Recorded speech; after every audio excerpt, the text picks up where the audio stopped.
Hey, welcome back to Everyday Talk 24/7 for part 3 of Holy Thursday. I've entitled this Hell on Earth. It's late in the day after the Lord's Supper has occurred, after Jesus has had the intimate discussion with them in the upper room and gone through all that. We read from that in John chapters 14 through 17. And now he's gone up into the Mount of Olives to pray. And I'm bringing up a picture on the screen right now of the Mount of Olives. It's the actual photograph. I've darkened it a little bit so it has that dark feel to it. And you can see off in the distance at the top of the screen the city of Jerusalem. So it gives us kind of a feel of just what's happening proximity-wise.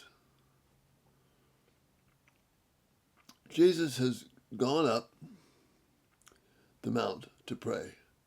I'm going to read from Luke's Gospel, a little bit longer section, but this gives us the context for it. I'm going to read Luke again, chapter 22, verses 39 all the way through 53. Jesus went out as usual to the Mount of Olives, and his disciples followed him. This is a place that he had gone to pray frequently. On reaching the place, he said to them, "Pray so that you will not fall into temptation." He withdrew to us about a stone's throw beyond them. He knelt down and prayed. I can't even begin to describe the inadequacy I feel to talk about the significance of this moment. "Father, if you are willing, take this cup from me.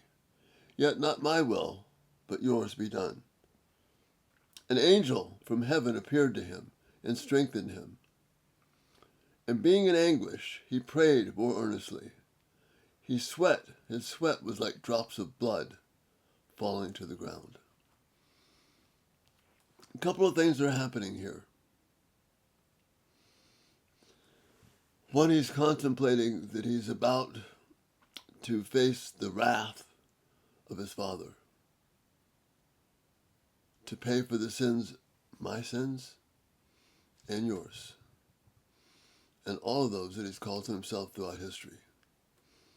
Probably hundreds of millions, if not more. The second part is that part of that payment is that he will not be with his Father.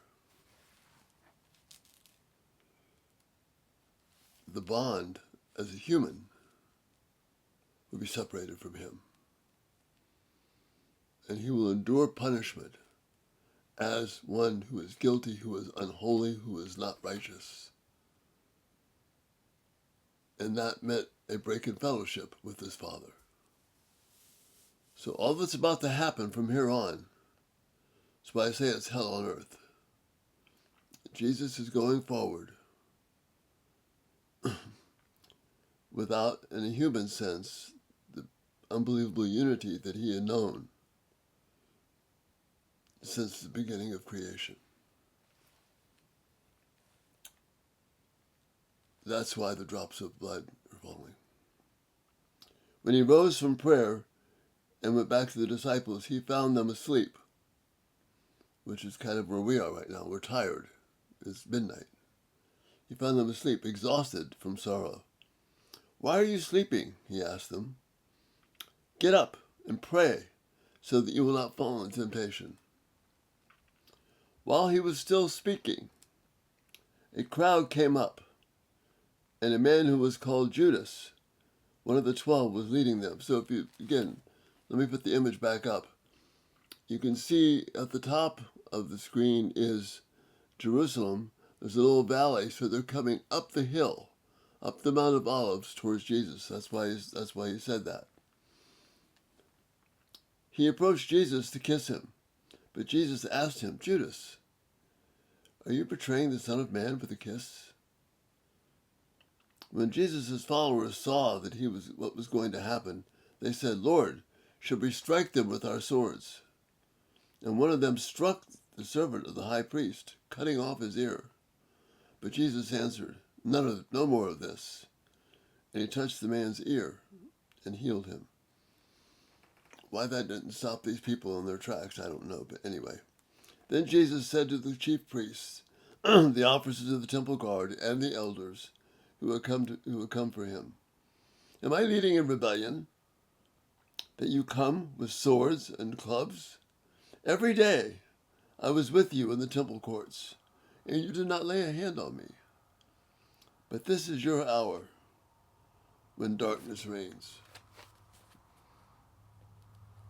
Hell has come to earth. And we'll see it play out tomorrow on Good Friday. But this is the result. This is the end of Holy Thursday. And I'm just blown away by Jesus' steadfast commitment to honor his Father. And then we can't even get, we read it and we see it, but we can't even get a grip of what is actually going on here.